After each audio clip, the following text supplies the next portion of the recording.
So, although the political environment right now looks pretty favorable for Democrats, this district is likely to be an uphill battle for you. Mhm. When this seat was contested in 2018, Representative Scott Turner won that race 75 to 25%.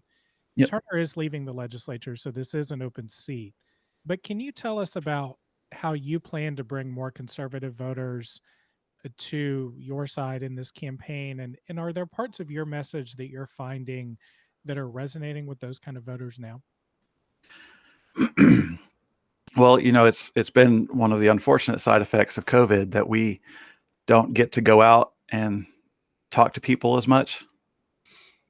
But the the discussions that I've had with regard to conservative views and the kind of the very, as you've correctly pointed out, the conservative nature of this area, we have a lot of people kind of on the, I don't, kind of on the later time of life, retirees and people who are financially well off here.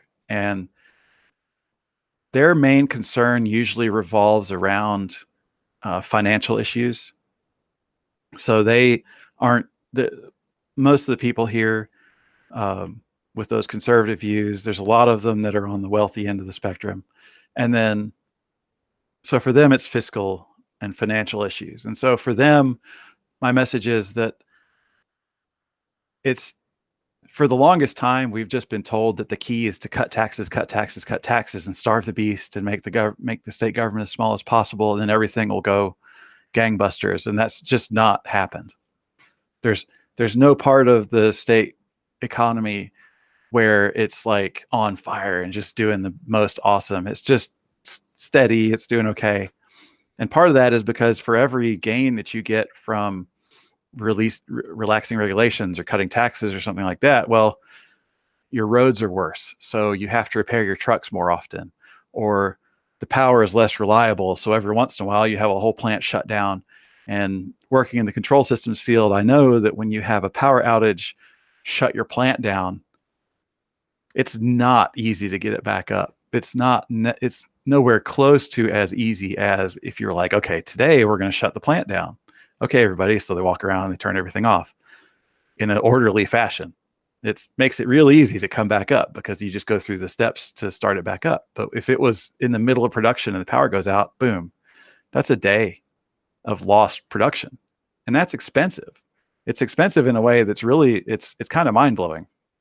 So, if you have bad infrastructure that can't support your businesses, they can't produce. If you have a bad education system that's not putting out people who are capable of just hitting the ground running at your job, and you have to do all this education that really should have been the job of the state when they come in, that's a drag on your productivity.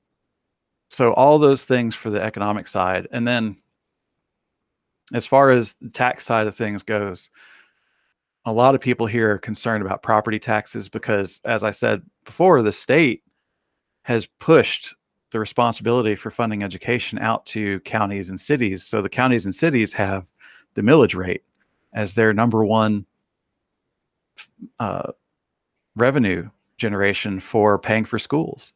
And people are rightly concerned about that because, once you get to retirees, that's a fixed income. That's, I get $3,000 a month or $6,000 a month or whatever it is. And that's what I have to live on. Well, if your tax bill goes up and up and up, but your income stays the same, that's no good. So I think shifting the way that we do taxes and like recapturing all that lost tax credit revenue going to California, we could redo the tax system in Georgia so that people who are retired or have fixed income don't have to worry about getting taxed out of their house. On the other end, we have all the people who work in the service economy. They need to have a pay raise, basically. They need to have a living wage so that they don't have to work two jobs. They can work one job. And then what that does is it frees people up. They can work their service job and then they can work on building a little business on the side. And after a while, they build that business into something that's revenue generating for the state on, the taxes that it pays and the economic activity that it creates. All those transactions can be taxed by the state at small amounts, but all those little pennies, they add up.